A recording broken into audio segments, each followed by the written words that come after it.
19h45, la Barry Info Soir. Messieurs, dames, bonsoir et bienvenue à cette nouvelle session d'information du lundi 15 juillet 2024. Et toutes nos excuses pour ce léger retard. Très tôt ce matin, l'École supérieure des sciences de la communication et des médias, ESCOM ex-IFTIC, a entamé les séries de soutenance pour les étudiants en licence professionnelle. Le lancement officiel a été présidé par le ministre de la Communication, de Poste et de l'économie numérique en présence du gouverneur de la région de Niamey. Le compte rendu avec Boubacar Ibrahim et Soumela Abdoulaye.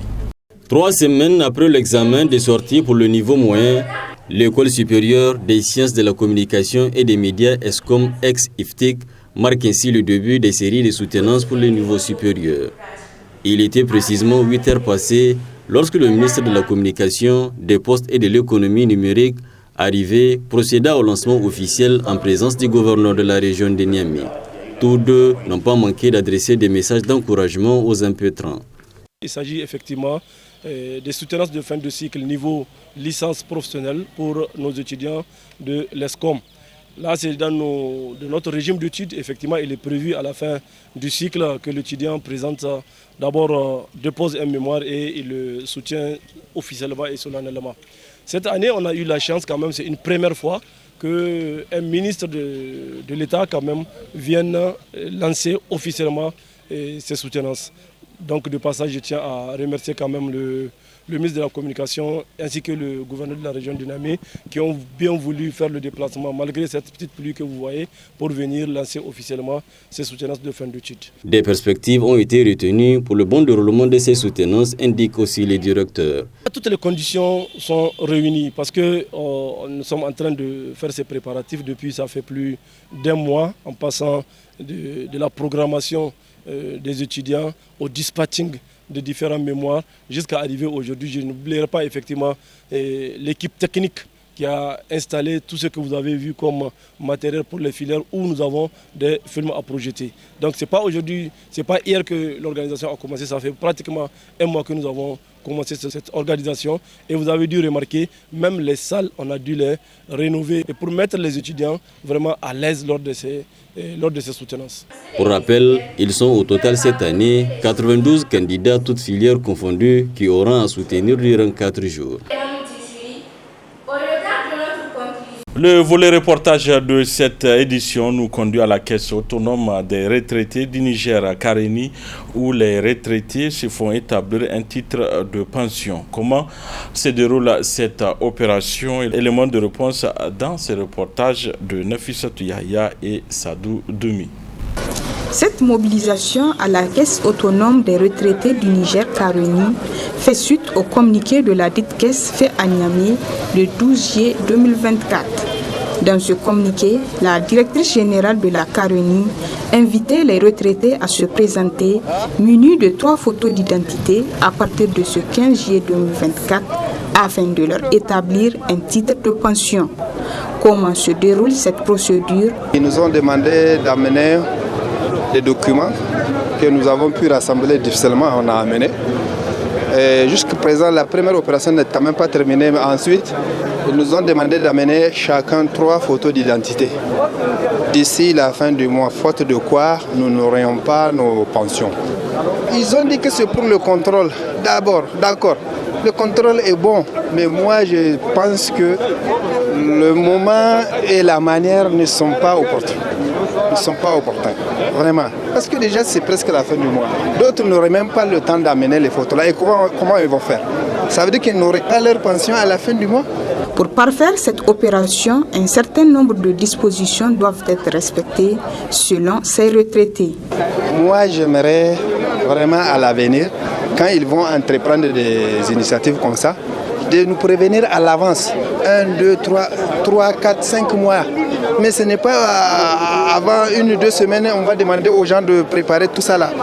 Ce n'est pas bien. Et voyez-vous, les gens, toutes ces personnes âgées là qui sont rassemblées, d'autres ne peuvent même pas tenir debout pendant 10 minutes.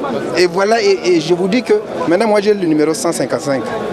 Actuellement, du matin jusqu'à maintenant, il n'y a que 50 qui ont passé. Quand est-ce qu'ils vont finir? J'étais ici depuis 7 h du matin. J'ai attendu comme tout le monde et finalement j'ai mon papier. De quoi on a besoin de la présence des gens. Mais je pense qu'on a intérêt à améliorer nos systèmes, ou par numéro, ou par secteur, ou par un autre système.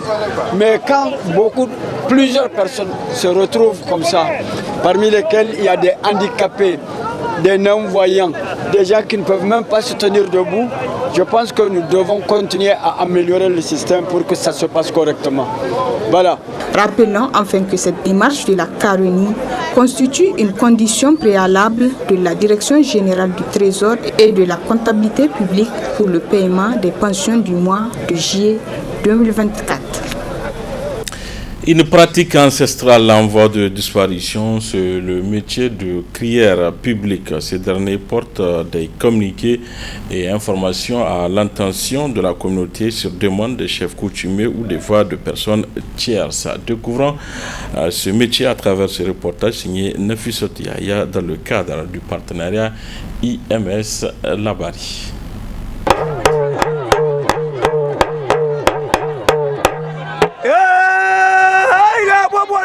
Passer l'information au public, telle est la mission assignée à ce tome.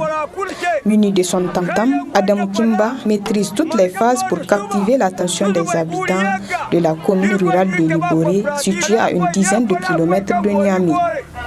Ce métier de crieur public, Kimba l'a hérité et l'exerce sans complexe depuis son très jeune âge.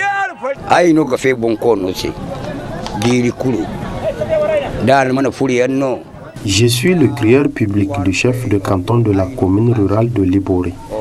J'exerce ce métier de crieur public que j'ai hérité du côté de ma mère depuis mes 14 ans. Nous participons aussi au mariage et autres cérémonies pour égayer le public.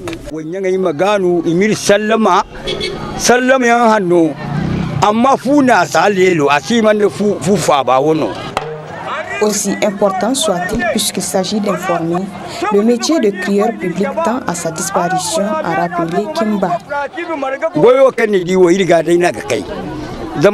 Vois-tu, cette profession va disparaître avec notre génération. Nos enfants ne sont plus intéressés.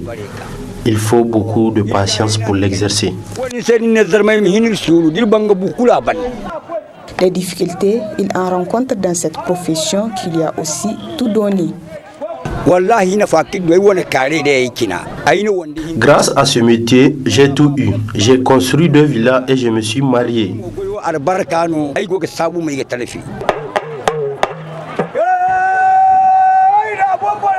Généralement itinérante, la profession de crieur public consiste à se promener dans une localité, s'arrêter à certains endroits publics, annoncer sa présence par un appel sonore et enfin commencer à lire le message. L'hôtel Palace de Niamey a servi de cadre hier après-midi à un concours sur les hadiths du prophète Mohamed, paix et salut d'Allah sur lui. Ce concours, le premier Tijar, a regroupé une quarantaine de candidats. Le résumé avec Adam Soumana et Sadou Domi. Ces jeunes filles et garçons des écoles coraniques de la place se retrouvent à travers ce cadre pour jauger leur connaissance sur les narrations du prophète de l'islam Mohamed, paix et salut d'Allah sur lui.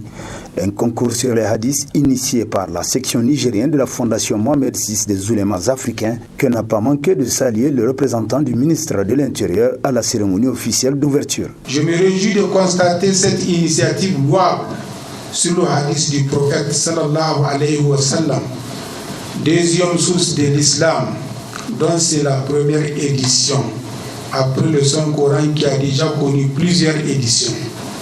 Ainsi, j'exhorte la fondation Mohamed VI des oulémas africains de persévérer sur cette noble initiative afin d'aider nos frères et sœurs à mieux connaître leur religion et à la pratiquer dans la droite ligne qui nous a été tracée par le Coran et la sunnate du prophète Mohamed sallallahu alayhi wa sallam. La cérémonie d'aujourd'hui qui nous réunit ici consacre l'importance indéniable du hadith du prophète sallallahu alayhi wa sallam qui détaille et explique la pratique au quotidien de notre religion.